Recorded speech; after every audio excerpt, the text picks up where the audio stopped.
Hello. Happy 2 p.m. Hi. Tuesday. Hello, everyone. It's been quite a while since we've been here with y'all, but we're so excited to celebrate our upcoming 20-year anniversary as a piano duo, and we're so excited that you are joining us for this special occasion. Yeah, we are thrilled. 20 years is an awfully long time. We have a few stats to share and then a whole bunch of music videos to discuss. But I thought we should start with a toast. My husband is here, Carl. He has the new member of our family. And we have Wally, and now we have Wilbur. Mew. Meow, meow, Oh meow. my And goodness, you have two kitties. They're brothers. yeah, All right, are we going to toast? yeah, I let's hope all of toast. you out there have drinks, your favorite tipple, and we are going to virtually toast to each other and to all of you. All right, three, two, one, Cheers. cheers. Mm. Mm. Yes. Thank you, Carl. Delicious. So Wow. you're not the only one with a little creature. Maybe the biggest update since our last Two Piano Tuesday airing is that I became a mom at during the late summer of 2021, and it has been absolutely transformative and magical. And she is busy playing right now, so I'm just going to show a little video that we took on her birthday. I'm of Korean descent, and there is something called the doljabi that you hold at the first birthday party. It's essentially a ceremony in which the child is supposed to choose, what their potentially their future occupation will be, and you set out this platter filled with different objects, some traditional, like there's a scroll, there are pouches, there are kind of a long roll of yarn, and they signify different things like prosperity and good fortune. And also you can add modern things. And so I put in, I think, a computer mouse. I also had to represent classical music. And so there was a Mozart piano concerto score. But I'm going to just quickly watch this very brief video and see what she chose.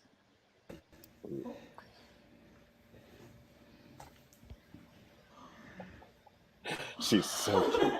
Yay, she's going to be a scholar. Oh, not surprised. And an entertainer. I mean, that's a pretty good combo. Yay. Oh, she picked the microphone. Maybe you educate the masses. And incidentally, that was the microphone that I used throughout a lot of our Two Piano Tuesday shows and our broadcasts throughout the pandemic. And so that was somewhat poignant. But yeah, my now 14-month-old daughter is the center of my universe and my muse, let's say. She's beautiful. She's super sweet. Carl and I love her dearly. She loves her gunkles. And it's been, from my vantage point, it's been really amazing, beautiful to watch Liz kind of blossom into this new role. I just didn't know that was anything that was a potential. Just because I felt like I know Liz so wonderfully well after 20 years of touring together, but like there's a whole new version of her, and it's amazing. It's amazing. She Thank has you. so much love to give and deliver, and Mara's a really, really lucky baby. Thank you so much. Well, it's such a joy to be here because we are on the cusp of 20 years as a piano duo. And as we were reminiscing and gathering photos and memories, we realized that we've had quite, the career in terms of Yeah, stats. And I think you actually compiled all of these logistics based on yeah, our yeah. I travels have and our experiences. it's a short list, but it is kind of intense to see. We have over the last 20 years performed over 1,000 concerts together on 4 different continents in 21 different countries and in over 43 different states here in the United States. We've composed and arranged over 80 different scores. We've made 68 music videos, of which have been watched over 20 million times. And we've been on the classical Billboard charts for a total of 13 weeks. I like, it's just kind of mind-boggling to think of all the things we've done over the past 20 years together. Yeah. Like, Well, and also we've talked about this in previous episodes, but it's also been such an honor and a privilege to be able to do it together, to have the friendship be the foundation of all of these activities, and to have the support of all of you and anyone who has watched our videos and who has gone to our concerts and who has purchased our scores and who has just been there to cheer us on. This is why we are still in existence as a duo. And so we are so grateful and looking ahead with a lot of hope, and also looking back with a lot of nostalgia and gratitude. what we thought we would do to celebrate these 20 years over the next 4 live streams was do a countdown of our favorite music videos. Again, we've made 68 music videos, and so we tried to whittle it down to our 20 favorite videos, and that proved to be incredibly challenging. Thankfully, Yeah. Liz and I, like, for the most part, we like agreed on things. It was just we had to cut so many of our favorite videos in order just to get it down to a list of 20. So we actually put together this Excel document, and we rated everything on like many different factors. You can actually see it right here. Yep, that's a true Anderson and Rowe document. Yeah, we're talking about like visceral response, creativity, musical quality, nostalgic factor, view counts. We listed it all in there, and basically the algorithm that we created gave us this list of 20, which we then kind of finessed. But we thought we would like watch these videos, the highlights, with you over the next 4 installments, and kind of discuss some of our memories of them, and talk about how kind of we see them now in many cases, decades after we filmed them. Mm-hmm. Plus various making of anecdotes, and also what inspired the vision or the concept of a lot of these videos. But I think you and I talked about how poignant it was to review everything, especially when you're going chronologically, because you do see a progression in terms of our video editing skills and in terms of our ambition and what we were able to execute. Because at the beginning, it started pretty innocently, and YouTube was this new world. I mean, it's weird to think that we were amongst the first classical musicians to post on YouTube. So yeah, it was a crazy trip down memory lane. It was. Quickly, just wanted to like shout out to some of the people watching. Hi, Dan Chang. It's good to see you. And Nancy Reese. And Caroline Siegel. Yes, Craig Dukes. Nicholas Elderkin. Yeah, we're seeing some steadfast A&R fans. And we love and appreciate you all. Yeah. Thank you so much. So are we ready to reveal our 20th favorite film? Actually, we should mention, these are not necessarily your favorite films. We realize in many ways you guys vote through view counts, and you share videos that you like, and those get viewed more. The most popular videos aren't necessarily our favorite videos, and we thought it would be maybe interesting for you to see what our favorite videos are. So we tried to discount public opinion in selecting these. That's right. And some of our very favorites actually weren't watched enough. And so that's why we're kind of using this as a platform to maybe revisit the ones that aren't the super popular ones. But in any case, it is interesting to see what I guess jives or resonates with the viewers. But stay tuned. Over the next month, we may have polls on social media. And so we're going to get to, tap into your opinions. But yes. Okay, Greg. We will share links to each of the videos, and you are welcome to share them with your friends, especially some of these ones that we really love that for whatever reason haven't been watched as much. All right. So yes. Okay. All right. So are we ready to start the countdown? So 20 top videos of our favorites of Anderson and Rowe music video of. Okay, here we go. Number 20. is Libra Tango. Oh, Libra Tango. Now that may surprise a lot of you because let's give credit to Libra Tango. That put us on the map. That essentially is the reason why we have so many followers on YouTube. And so that had to be on the list, in my opinion. But it is low for a reason, just because, we'll talk about it. But it's huge on nostalgia factor. And obviously the idea, I think, was inspired. But, we look at it with a little bit of like, wow, we were on the amateurish filmmaking side. Well, I actually have, it's like for us, it was just all fun and games when we made this video.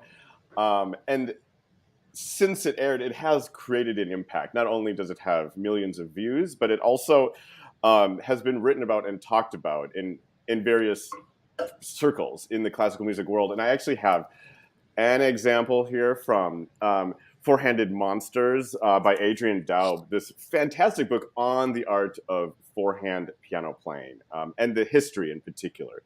But he devoted a whole couple pages to this Libra Tango video. And I was going to, before we watch it, quote just a little bit to kind of get us into the right mood. Are we ready? Okay. He's talking about how the work itself becomes scandalously physical. It impinges on the creative subject in ways that feel improper, immodest, and monstrous. The implicit eroticism of this arrangement is heightened by the two duettists themselves, helped by the fact that they are both quite good-looking. They present the manipulation of the other's embodied voice not just as a scandal of sound, but also as visually scandalous. That is because the secundo has to lean rather closely over the primo's hands in order to cover the guitar notes quickly enough. The pose at time actually resembles tango moves, the two sets of arms and hands interlocked, the bodies almost at a right angle. The metaphoric dance of the hands on the keyboard becomes literalized into an actual tango. Thank you, Adrian. Wow, it's so official. But the implicit eroticism, it's ironic in the sense that we were very limited with our venue. And so that is the whole, we'll watch it, but the whole premise of the video was a way of dealing with the limitations of our academic lecture hall venue. But Libra Tango, obviously, a tango is an erotic dance. It is something very sensual and passionate. And so we're trying to find a way to marry these rather disparate elements to create something that was cohesive and compelling. And the disparate elements indeed. So some of these videos, as we show them, we plan to just watch in a focused fashion, but I think this one might be fun for Liz and I to stay on the screen as we watch, just because I did watch it when we were trying to decide our top 20, but I haven't watched it with you, Liz, in probably a decade. I know. So. I'm kind of scared to watch it with everyone watching, but here we go. Here we go. I'm going to add it to the stream. Between two oppositely charged masses depends on the magnitude and distribution of charge in each body, on the distance between them. The force is inversely proportional to the square of the distance between the two bodies, resulting in moderate attraction when removed from one another, but exponentially greater attraction when in close proximity. So the text of that was created by the person I was dating at the time, who was a chemistry major in college. So he made a quasi-scientific lecture, and our friend Estelle recorded it, and we sort of manipulated the audio so she sounds like the droning professor. That look you give Liz is just so amazing.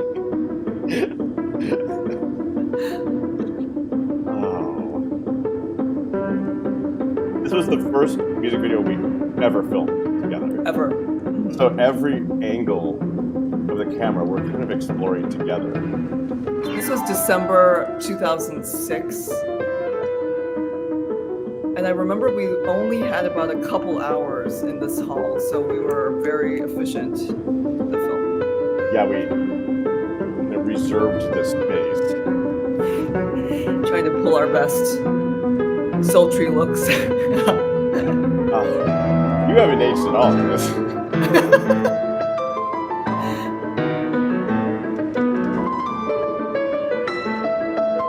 you're sporting the pleather pants.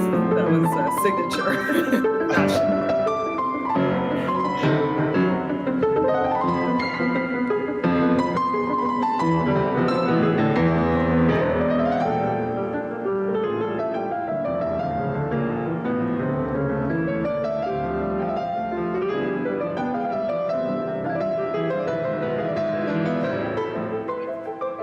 As an editor, I was experimenting with slowing down footage.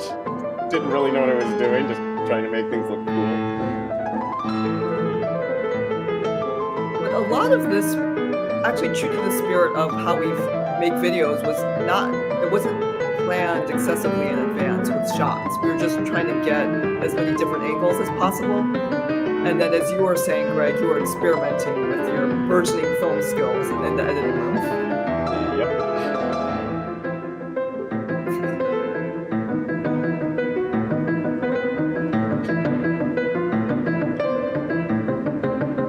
Oh, Liz, those eyes.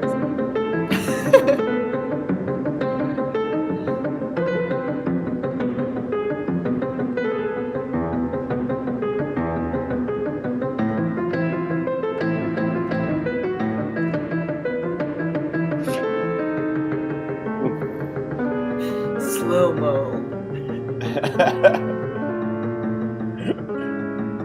We had the inspiration of the pop realm.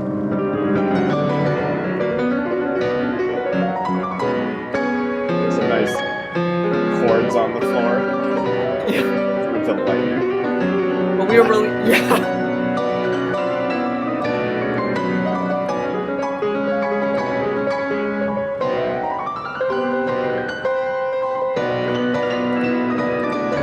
Yes. Ecstasy shot.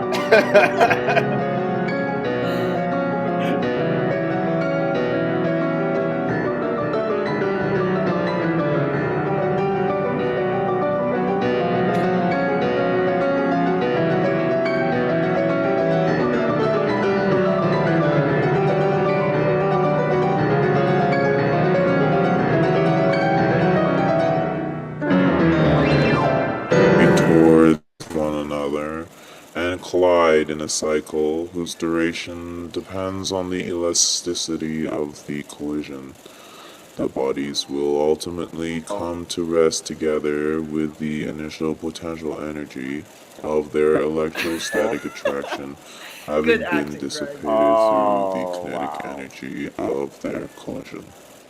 Good job, Wow. Greg. Well, and watching some of the angles, that was the impetus for us to create the video, or actually any of our music videos in the first place, was that realization when we were playing together of the visual kind of delight of seeing our four hands go, crisscrossing and leaping over one another. And so that was a huge reason why we started making these videos. Yeah, I mean, we had been writing our own arrangements deliberately for forehand performances that didn't feel like they were something suited to like the drawing room, but more the concert stage. And we would watch our hands and say we had the best seats in the house, and then realize maybe we should make some videos. And of course, then we tried to call people to. Oh yes, yes. Thank you for a child for calling it a classic. But yeah, so as you were saying, we were contacting people, and we couldn't afford what they were charging. Which now, in retrospect, it sounds quaint that people were trying to charge maybe $1,000 because that's actually really affordable.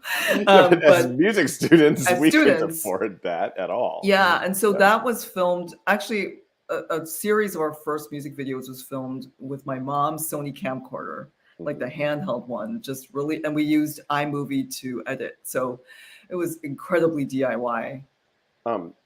Watching this video, though, it brings up a couple questions in me. I want to spend just a minute talking about. This came out the same. It was filmed just months after the original series finale of Will and Grace.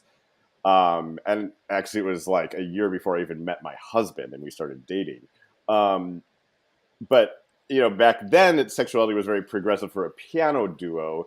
But was filming something like this problematic? Did filming something like this put me too in the closet? Did it like peg us as a couple? I see some of the the younger uh, world of artistry coming out, and they've kind of dealt with things differently at the Yeah. time. Like we just Hmm. didn't feel like talking about the fact that I was gay, and instead we were Hmm. just like, to us it felt like we were having a ball. Like it was a little inspired by this Will and Grace. We were best friends. Like we could pretend like we're lovers, but did we cross a line? Like I don't know. What are your thoughts, Well, Liz? it's interesting.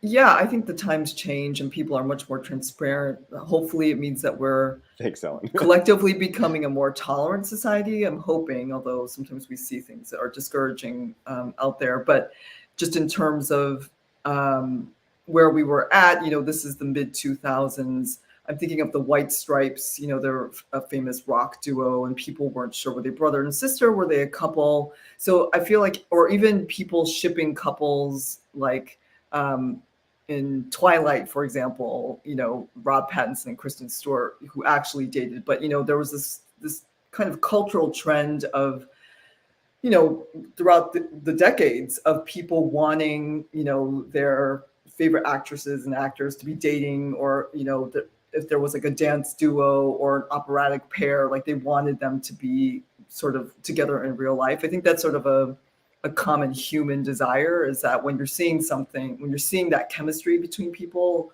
you like start to think, oh, they're probably together and I want them to be together and all that. So I think we were tapping into that and also trying to guard our privacy personally. But yeah, I mean, honestly, I do think that it confused a lot of people.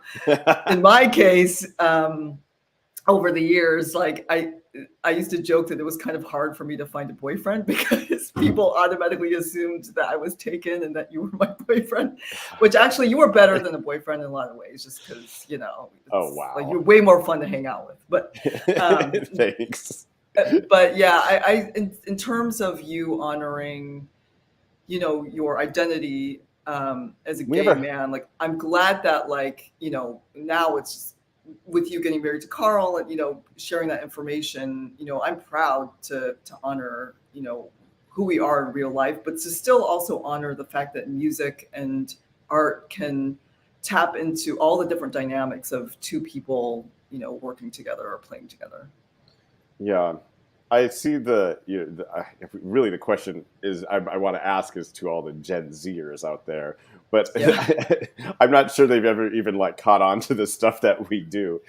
But the Gen Zers out there, their videos tend to be a bit more authentic, and Mhm.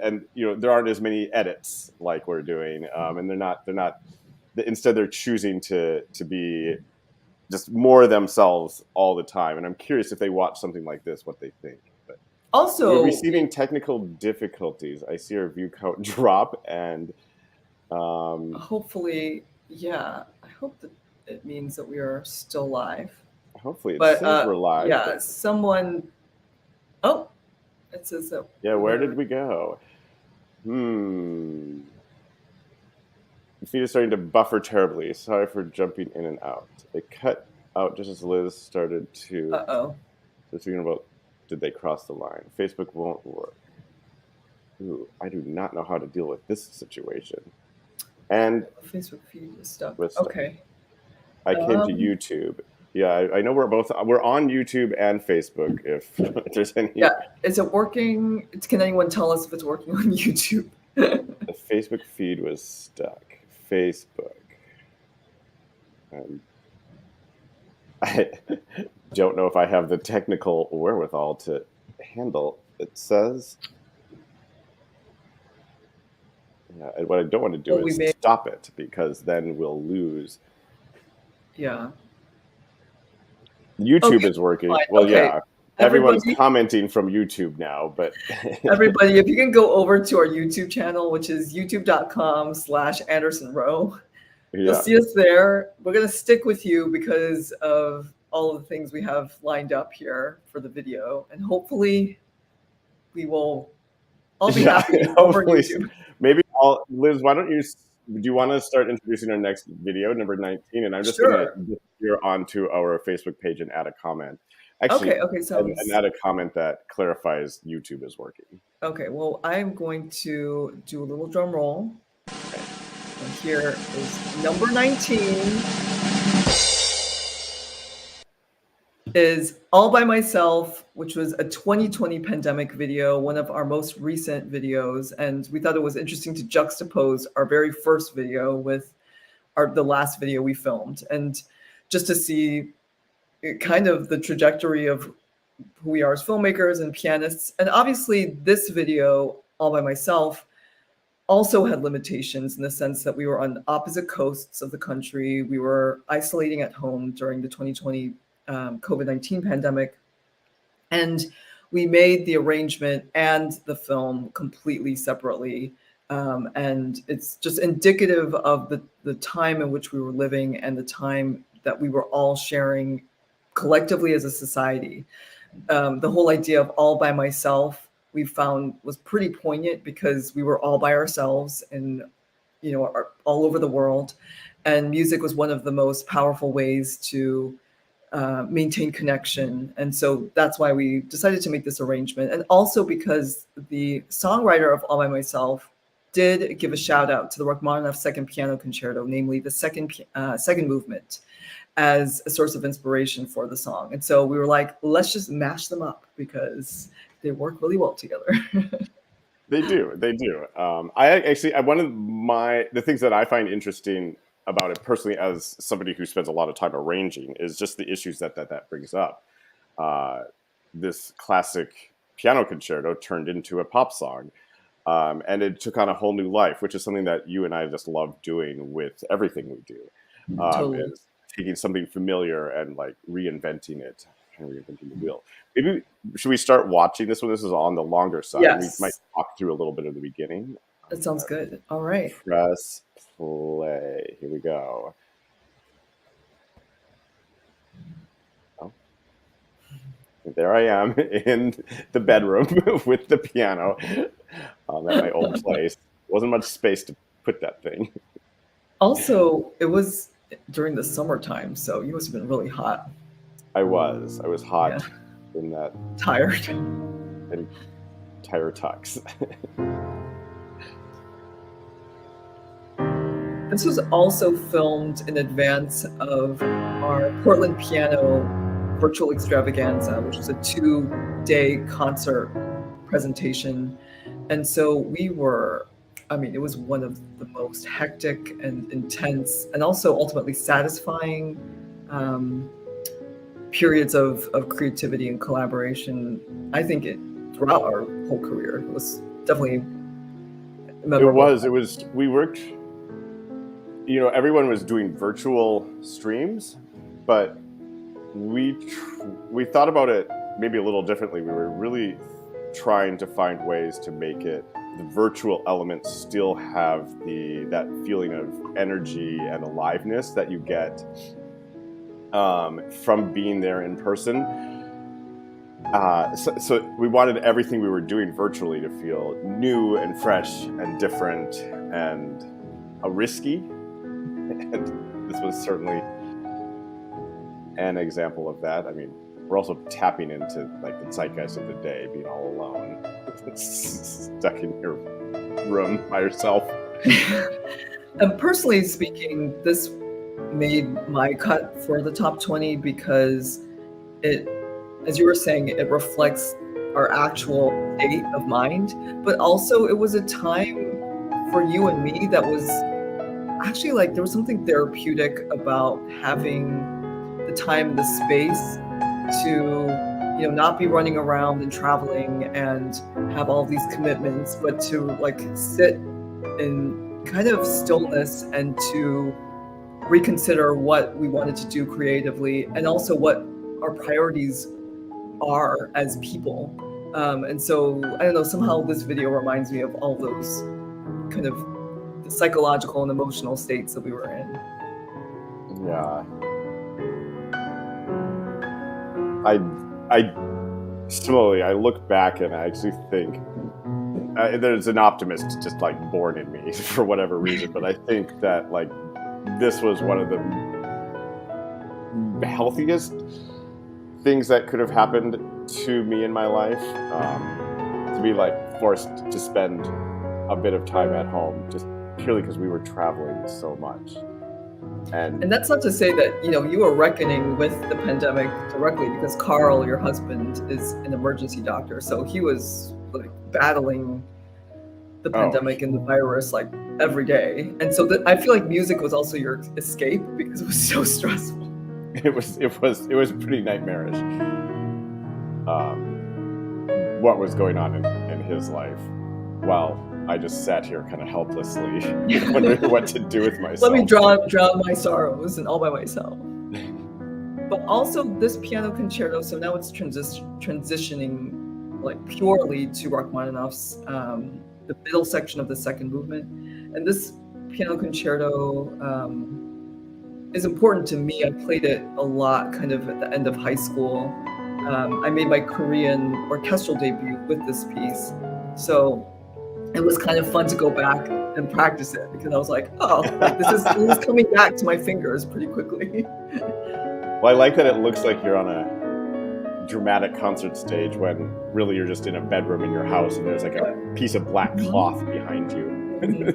And actually, when we're talking about kind of connections and differences with Libra Tango, that was one of the things that made me feel almost like we were back in that DIY state, like trying to create something that looks quasi-professional, but like literally in our bedrooms. And so we ordered these, dark cloths and these lights to create the scene where it looks like we're on a concert stage. Yeah. But you're right. It's actually very similar to the Libra Tango. Like both of us just exploring what options within a set of limitations. With Libra Tango, we had a budget of nothing, and like, what could we do? And the case of this, we were 3,000 miles apart and trying to figure out what to do with ourselves, and we couldn't even go outside. How can we continue our mission? And there's just something so creatively pressing about those situations that are stimulating about those situations that like kind of force you out of your comfort zone, but gets you to do things you wouldn't have done otherwise, and really pushes those creative juices. I don't think we would have done any of the things we have done if we didn't have a budget, or if when we made those first videos, we were like, had a budget. So a number of you are asking, can we purchase this piece anywhere? We haven't looked into this particular one because for the music rights, right? Because of the music rights. But we really should. There have been a number of requests. Jim actually has a question. Did you always have a vision of producing and editing your own works, or did you think earlier on that someday would hire directors and editors? That's a good question. From the beginning, because of the constraints where we couldn't afford to work with someone professional, we were happy to take this on and happy to also retain creative control, because we had a very specific vision with a lot of the videos, and so it's nice when you're actually editing it yourself, because you can control shots and what gets used. Also, syncing of audio with visual is very specific, and sometimes a non-classical musician or non-musician won't be as specific or as precise. But that is to say, we on a couple of occasions worked with other people, and it was very gratifying, and I would be open to it in the future. I think it's something we just haven't had the resources for, but it's a good moment. But definitely something to consider down the line. We would love to work with directors. I really do enjoy the editing process, but I know there are editors that have amazing skills, and we would love to work with them as well. It's always just been a matter of budget. Classical music doesn't have the budget that pop music has, and our vision, unfortunately, is like on a scale of this like pop realm, and they spend millions. Or a cinematic realm, and they spend millions on some of those things. And we keep finding that if we have a limited budget, we're able to do more when we do it ourselves. But I think it would be really fun to kind of break into like new creative ground with Mhm. more collaboration. Do you think we should? Oh, hi, Andrew. Yes, Yeah, absolutely. We made absolutely. one of our videos from 2017, 2018. We've done with accent, and you guys are not a bunch of hacks. You're Oh amazing.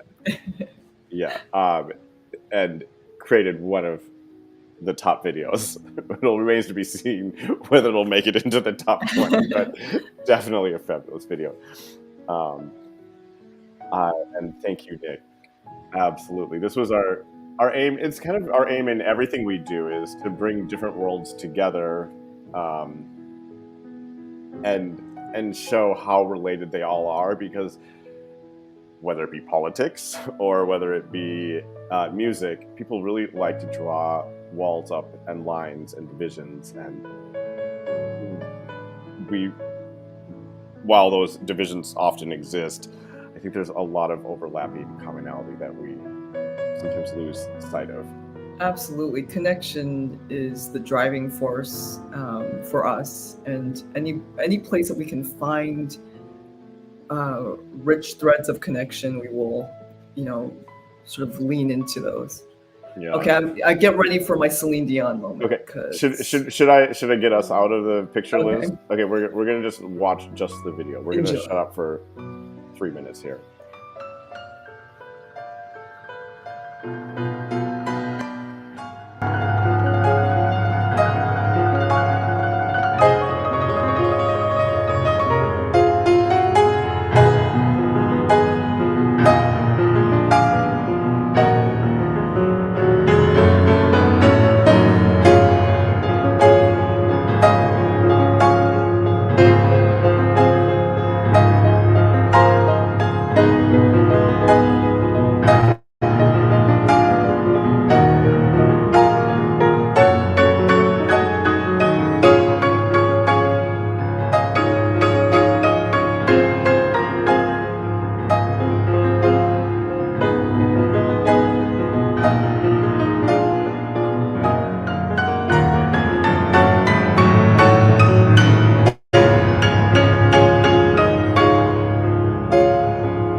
You really see the magic of green screens in a bedroom. Yeah, that wasn't actually Carnegie Hall. In case anyone was confused. Oh. Tear. You know, that one's very emotional. You know how this arrangement originated? Actually, it was. I need to give credit to my husband, who. Oh, and it's done. My husband and I, during the pandemic, started playing and singing together, and for him, it was something of an outlet, and I was around for a change, and um, this was one of the first songs that we started. He started to sing, and he's a really, really good singer. Yeah. And then I got really frustrated because the piano arrangement in whatever book we had was just kind of chintzy, and I decided to like gradually reincorporate more of Rachmaninoff's material, and then of course it was turned into something so nice that I said, Liz, can we do this together? Yeah. And Sorry, it Carl. felt, I know, sorry, Carl, but it felt weird to sing it with Carl, who was literally 2 feet away from me, to have this all by myself thing when we were feeling extra connected. But it felt very, very poignant to play it with Liz 3,000 miles apart. Yeah, Which well, that was its own like mess of stuff we don't need to talk about today, but trying to deal with those challenges. Well, I was delighted by how well it worked. When you told me about the idea, it felt so seamless. And so, yeah, I'm glad that I got to be a part of this It was arrangement. fun. But okay, we're going to move on. I think we got to move on. this one is, I think, going to be a bit of a surprise. So, are we ready? Number 18 for our top 20 music videos is the trailer for our debut album, trailer number 2, actually. And this is probably something that most of you have not seen, or if you have, it was like years ago. Years ago. So that original album we made was completely self-produced. We hired a recording engineer and we hired designers to do the graphics on the CD, and then we had the CDs replicated and we sold them. And actually, as far as classical music goes, that album sold extremely well, very, very well. Of course, that was a different world when people actually bought albums. Yeah. But we made 2 album trailers to celebrate its release. We had no budget, so we couldn't hire a publicist. So we made these trailers, and Like a movie trailer. trailer, but for an album. Which, should we watch it? Is that what we should do Yeah, now? yeah, and yeah. then talk just a couple of things Sure. about issues that get brought up. But here is the trailer for our original album, which made it to number 18 on our music video countdown.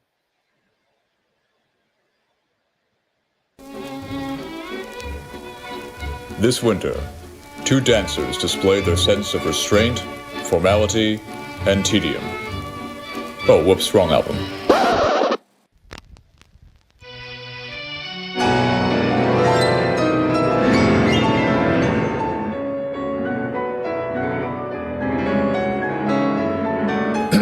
This winter, 2 pianists go on a musical journey that will change their lives forever.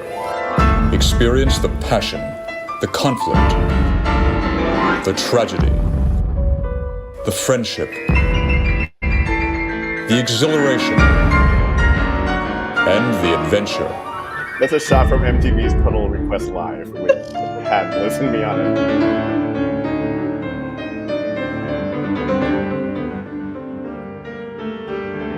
The 5 Browns give the Anderson and Rowe piano duo 5 stars. They are truly rebels with a cause.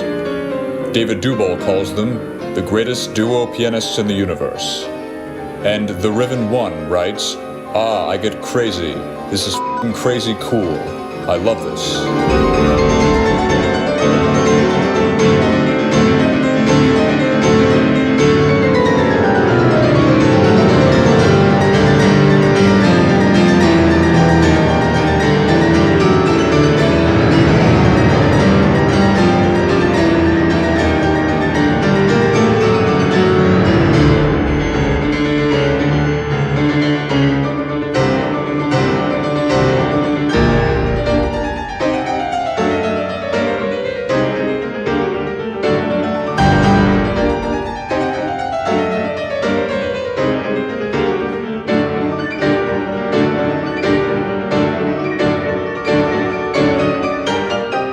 Award-winning pianists Greg Anderson and Elizabeth Joy Rowe reimagine the music they perform, the nature of the piano duo, and the future of classical music in their debut album. Reimagine.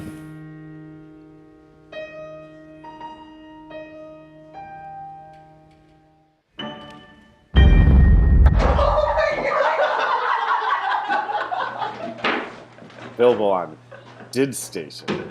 Still a thing. Yeah, that's definitely a capsule of times past. That is such a relic of 2007, if I can say so myself. It is. We've been talked about a lot about being like supremely entrepreneurial.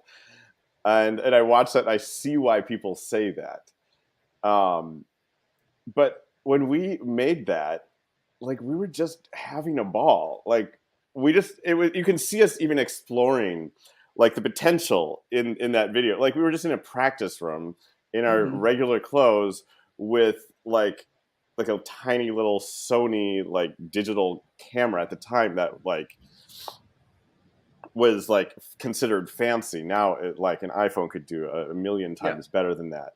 Mhm. But we were just exploring and having fun, and like you can see us like kind of discovering like how piano hands can look really cool on film, and we're thinking about how how does a classical musician develop an audience? How do we bring more people into the fold? And like I feel like everything we were doing was very naive, not naive, but innocent. Like we Innocent. were having fun, and we were just doing what felt right, and we were feeling fairly uninhibited about it, even though classical music seems to have all these rules.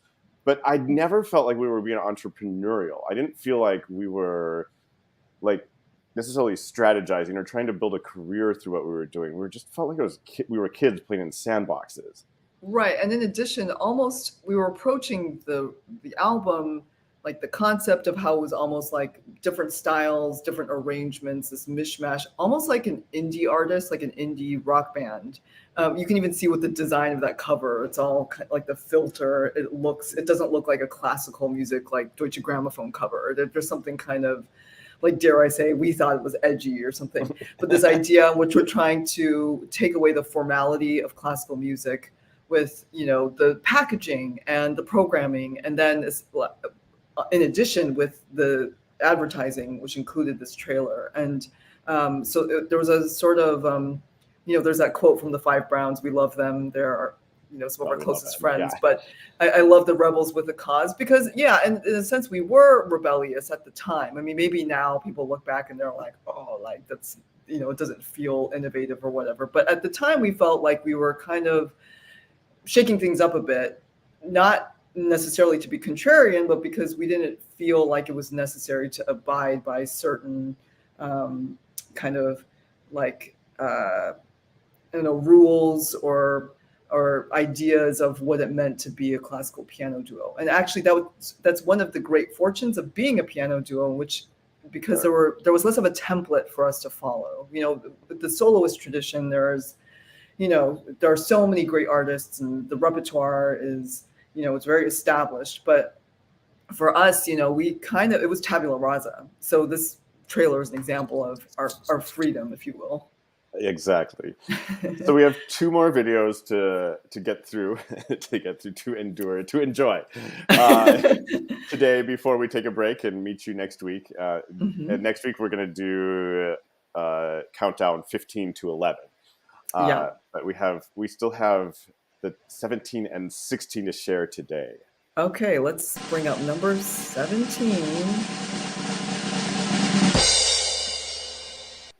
This is one of my favorites. This is A Rain of Tears, which is our arrangement of a selection from a Vivaldi opera. It's also the favorite video of some close people in my life, and it's also beloved by the YouTube audience. So I know that it is our most watched video. Oh, I didn't know that was our most watched. It's okay. I don't know, 3-4 million views. Oh, well then, yeah. So the audience masses can't be wrong. They can't be wrong. It's also, I would venture to say, one of our simplest music videos. It is. We arrived at a performance with a video camera in tow, because that's just the way we are. And we were in Rockport, Massachusetts. Rockport, and yeah.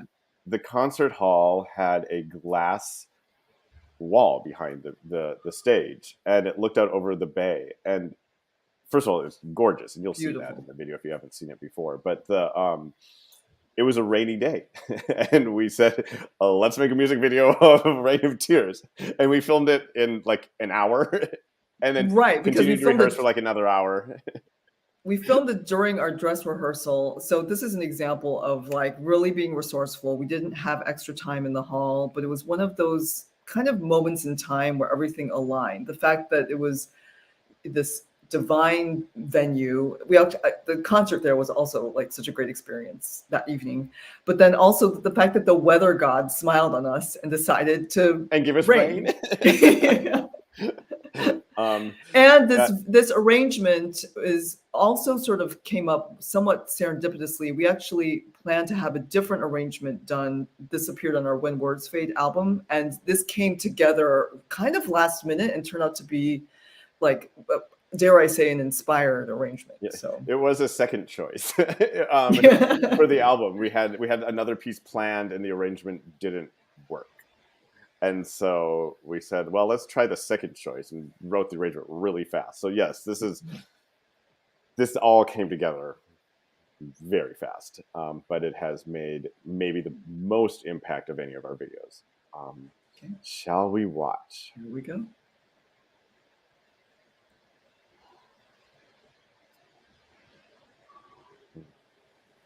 Sento in seno. There's this conversation, and this having everything backlit quite like that actually just creatively was interesting for us with the video making, because Silhouettes, yeah. we end up being silhouettes.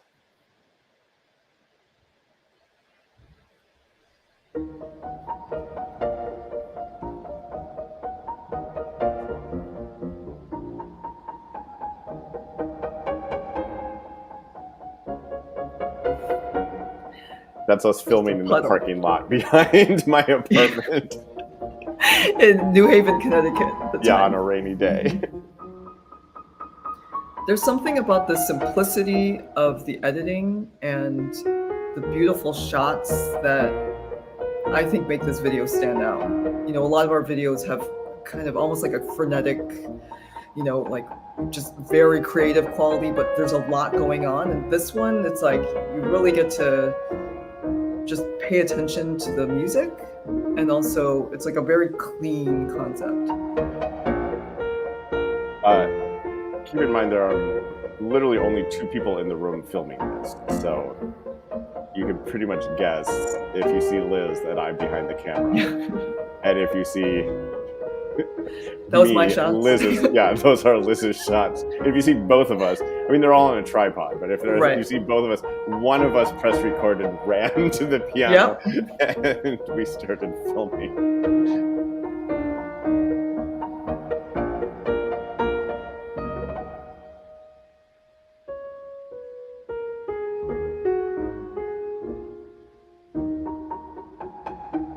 That's a stunning venue. If any of you live in Massachusetts, or if you're ever in that area, you should try to see a concert there. Absolutely. Rockport Music Festival.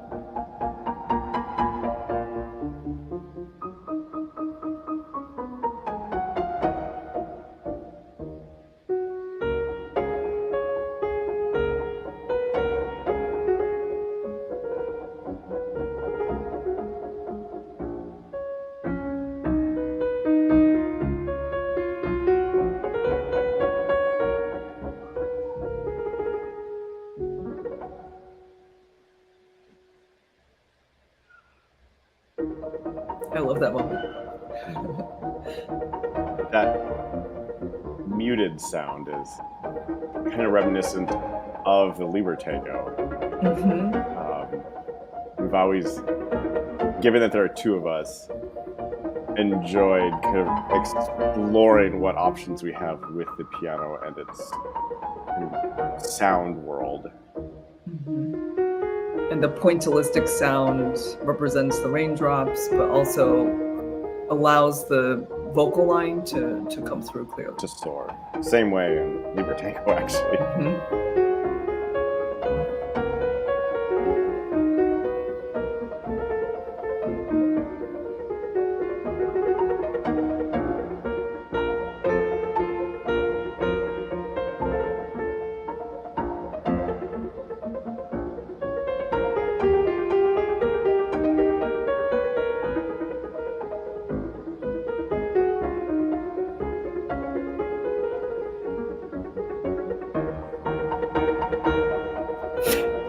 The wind.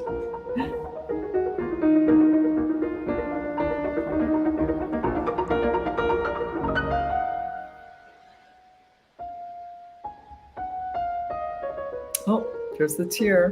But, oh, Mhm. the symbolism is right.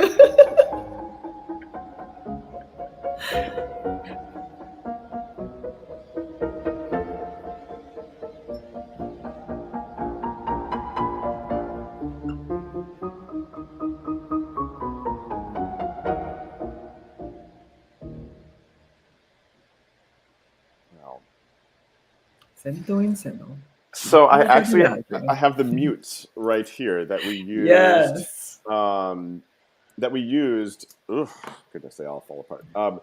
To mute the piano, we basically built these based on the shape of a Steinway D, and it's a piece of wood with some foam and felt attached, and then we affixed weights so that it would press down onto the piano, and we sell this score. It does very well. Just visit the scores page on our website if you're interested. But some people often email us asking, "How did you mute the piano?" And we we always write back and say, "Well, however you want." Like That's a challenge. we originally muted the piano by putting a blanket on the strings and our like spaghetti dinners on top. Yeah, we were literally rehearsing in your apartment in New Haven, and we would have the pasta in the bowl, and we're like, "Oh, let's like put this on top of some books on the inside of your piano." It's one of my favorite memories. And then we would go to Lowe's and ask people, "Where can we find washers or strips of wood?" And they were like, "What is the purpose?" And we're like, Well, it's hard to it's a long story." Uh, in the interest of DIY. time- yeah, that's just kind of our thing, as it seems to be the evidenced by today's video.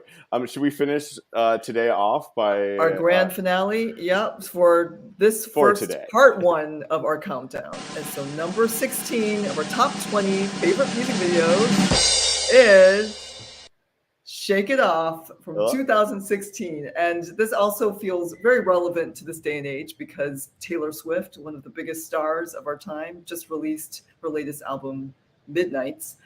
Because I'm a mom, I've only literally listened to 3 tracks, so I can't speak to that album. But Paul and I she's have listened to definitely more than you. yeah, she's such a dominant force in pop culture, and so it was kind of inevitable that we would take a song. I mean, now in retrospect, I have so many more favorites than "Shake It Off," but it actually was quite. It stimulated your compositional juices. So Yeah, I mean, we listened to many of her songs, and just I had like a kind of a musical idea that I was working with that worked really well with this song.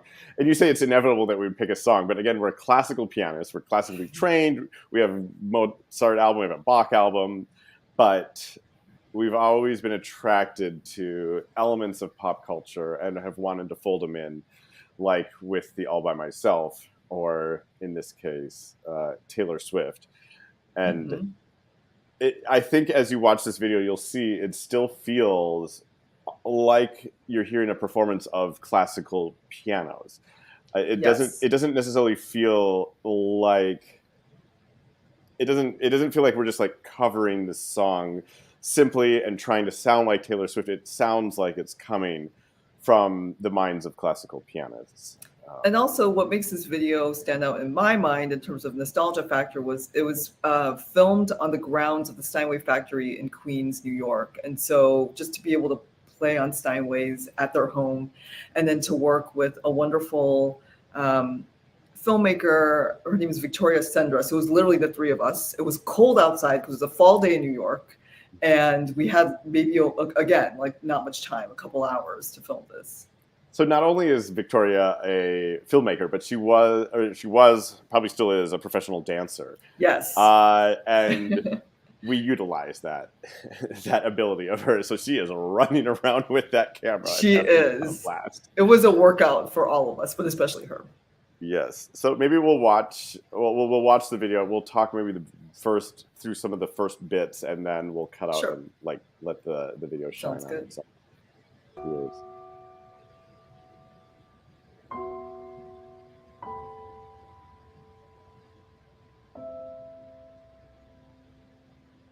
You can already see an increase in production values compared to the recent one we did during the pandemic, where we were using our iPhones or the other videos where we're using your mom's camcorder.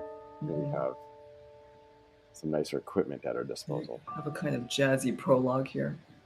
Yeah.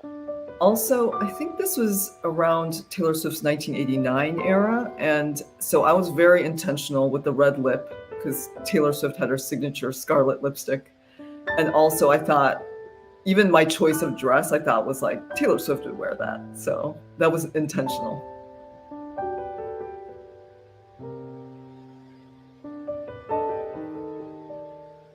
Some of these shots you can actually see the Steinway sign that painted on the brick walls, which I think was like originally painted like over 100 years ago.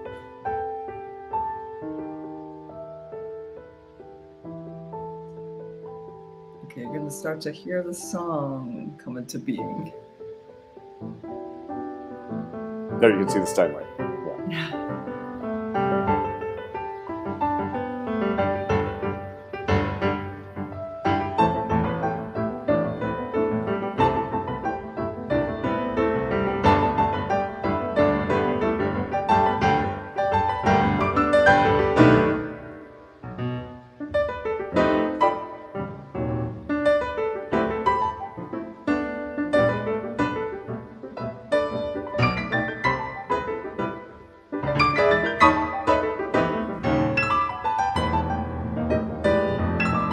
So that shot, she's in a window, right? She's on the second floor. Yeah, shooting down.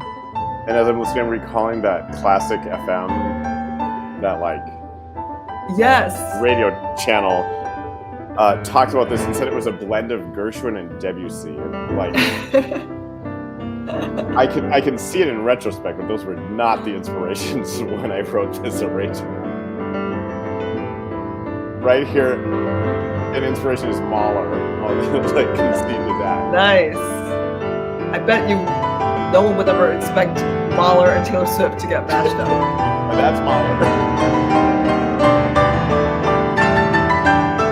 But then it's gonna get poppier, almost like a dubstep.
Exhausted. Also, I like the idea of Shake It Off being an anthem for any artist to like shake off what other people think, especially critics, and like it's impossible to please everybody, so you might as well just stay true to yourself and honor your own voice and your own vision. And I think Taylor is someone who has been pretty resilient and also incredibly prolific. So I think she's a great example of that kind of, I don't know, that sort of strength of character. And she's just unabashedly, she's going to write songs and she's going to do things from her own experience. And in a similar way, I think we've kind of followed that with our duo-ship over the years. And that's been one of the joys of working with you, Greg, and being able to take some creative risks and to keep exploring